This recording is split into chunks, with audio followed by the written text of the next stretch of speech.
Okay, so I'll try to make this tutorial as fast as I can because I received a lot of complaints about why haven't I explained my previous tutorial, which was about this snare actually, the same one. And as I mentioned in the information, I had no proper setup for my mic, so yeah. Okay, so basically, and another disclaimer, please, before I shall begin. English is not my native tongue, so if I'm making a bit of mistakes, grammar-wise, etc., please excuse me in advance. Thank you. Okay, so this snare consists of 3 different layers: 2 addictive drum layers, which are the acoustic layers, this one and this one, and we got a synthesized layer, which I have made. And it doesn't, yeah, it's not processed yet. Okay, first one. We have this one. It comes from a preset. It is Dry Joe. I think I tweaked a bit with the, I played a bit with the compressor here, as you can see, with the equalizer as well. Oh, I'm on the overhead channel. I should have started with this one.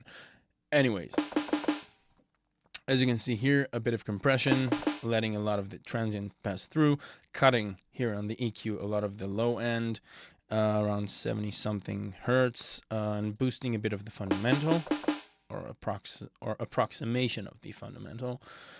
Tape and shaper as well, just sculpting the dynamics of the sound. I changed this to a no alternatives, which means every snare sample that has been recorded will be the same one exactly. Instead of just playing round robins, which are theoretically different samples of the same hit. Okay, let's continue. This one has no out processing, post processing.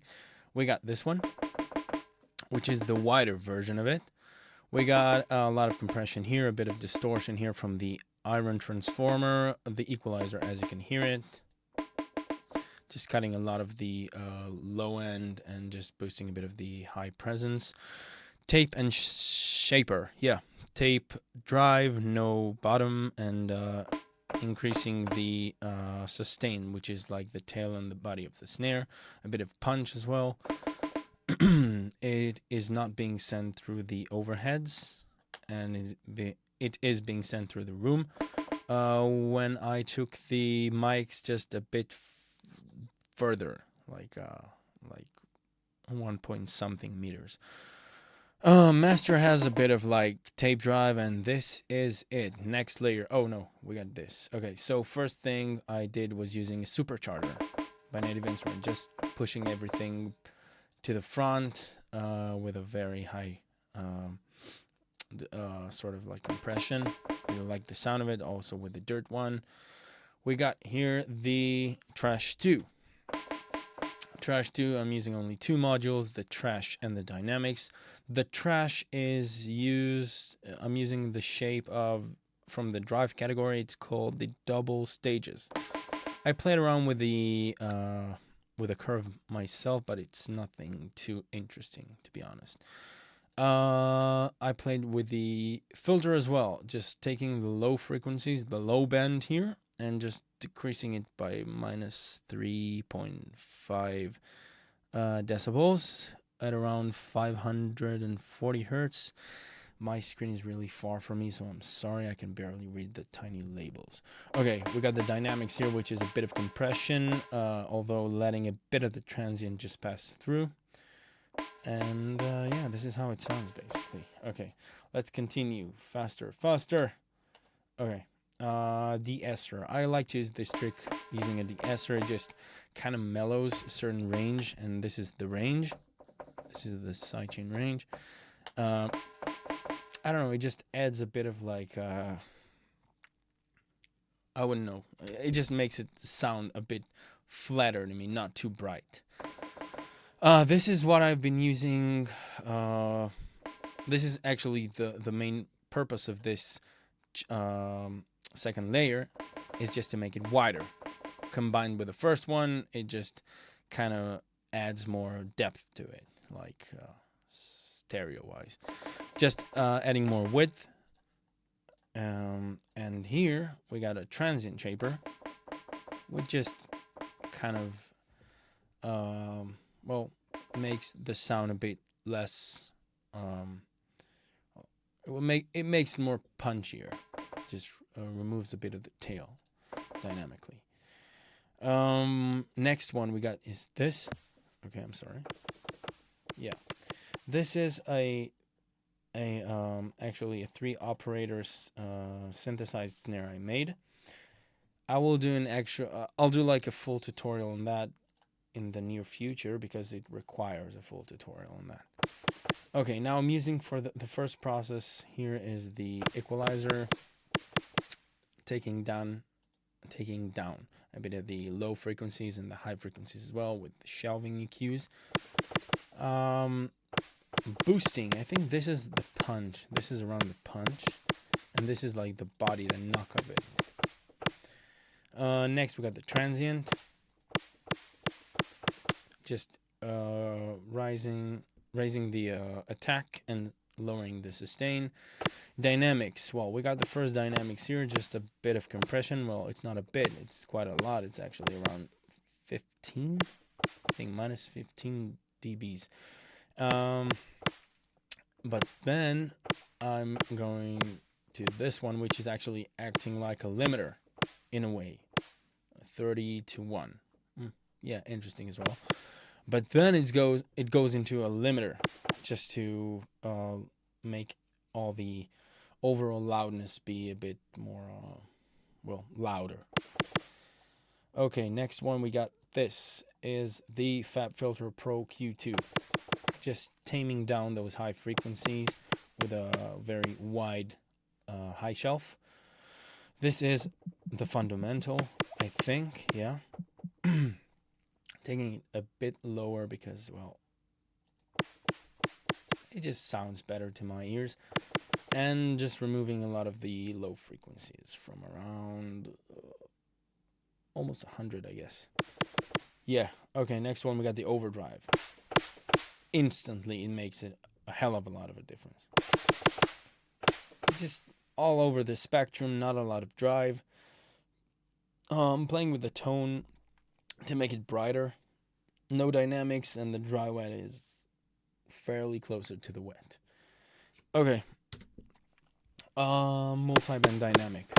This is, as you can hear, it acts very much like a transient shaper. But what actually is happening here is we have 2 different compressors, or in this case expanders. This one is a downwards expander, I think, and this one is an upwards expander.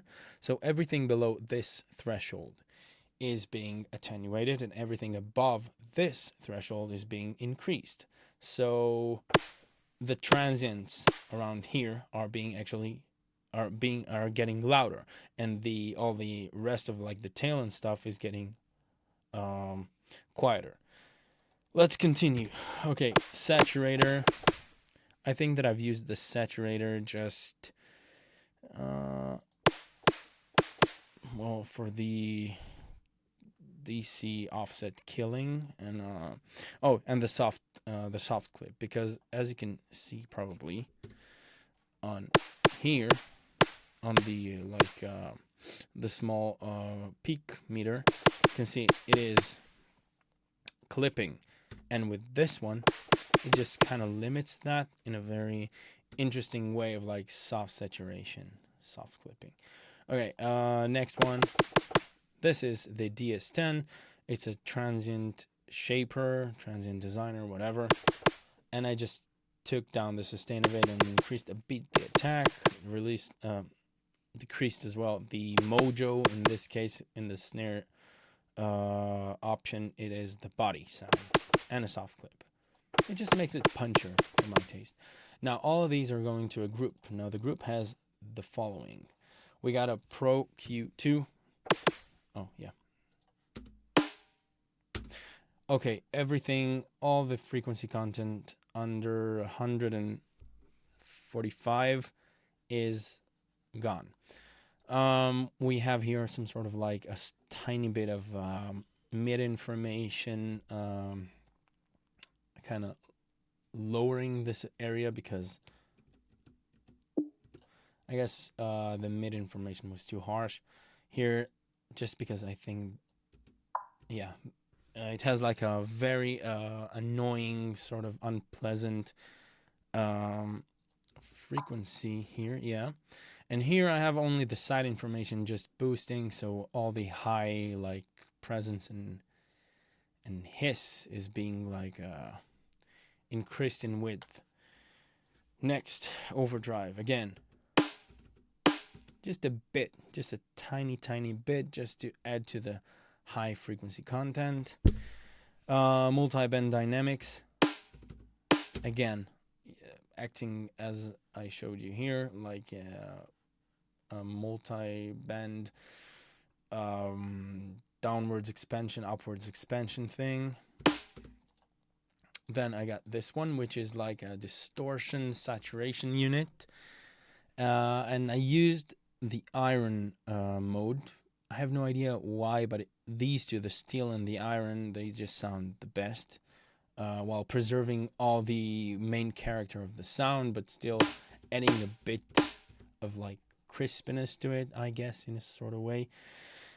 Another transient shaper, just taking down the sustain again, just to make it a bit more punchy. And this one, which is the SDRR by Klanghelm. Hopefully I'm pronouncing it correctly. It just adds this sort of grit to the sound. I actually saw Thais from Noisia using this one, and obviously as a huge fan, I was instantly keen to know what was it. So I downloaded it and just explored with it and experimented with it. And I figured out it is just insane. It has so many features here, like transient and compression, and 4 different types of like emulation. This is like, I took the desk one. I don't know why, it just sounded best for me. And eventually we are getting this, which is the same as this. Okay, now the last thing, I mean, this is pretty much how I made this sound. But now, obviously, what you can do is just delve even deeper and just play around with the transients and just put more like envelopes or audio editing stuff, stretching, whatever, cutting, fades. And of course, I mean, the sky is pretty much the limit here. Another thing you can do, which I for the sake of this tutorial I wasn't doing, it's just exporting each one of these and just trying to phase align things. Maybe it would give you a more coherent sound and make it a bit more like sit better. I don't know, when I hear this snare, for me it is punchy enough. It has all the harmonic, like the tonality and the harmonic content, which I really like in a like acoustic sort of snare, still with the synthesized punch and the noisy tail of it. But of course you can delve so deep with it and just play with it for hours and hours. And but I think for now this is pretty good result. So yeah, this is it. Hope you found it informative and hopeful, and I will begin to make more tutorials hopefully very soon. I want to delve into sound design and show you a few of my own tricks and stuff. Yeah, that is it. And by the way, if you're interested in getting like if you're looking for a brand new sample pack for like a lot of percussion elements, which you are I don't know, you're looking for like stuff like bongos, darbukas,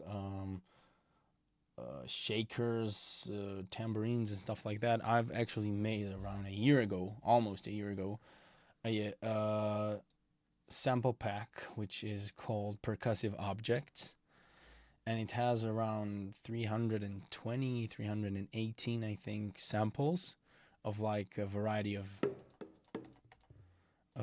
samples, which are very high quality. I recorded it using a lot of top-notch equipment, and I edited, and it's being edited.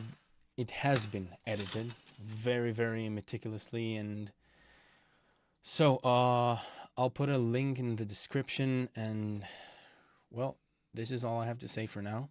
So thank you for watching, and see you next time.